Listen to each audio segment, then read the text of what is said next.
Hey there, Bob Deeks with RDC Fine Homes here up at our Wolverine Crescent deck reno here. Happy 2021. Welcome into the new year, everyone. Just a very quick update on this project. I don't know if you can really see the difference with all the snow, but the deck framing is complete and the railings are finally getting installed. As I'm sure everybody's aware, COVID has played a little bit havoc with everybody's supply chain, and so the railings that were originally scheduled to be installed well before Christmas have been delayed here, but finally arriving on January the 7th, so that'll make everybody happy, including the client, and we'll really finish this project off.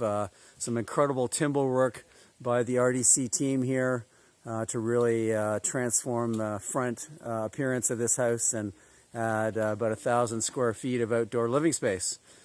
So stay tuned. I'll come back one more time in about 2 weeks and we'll go through and have a look at some of the interior finishes that were completed as well.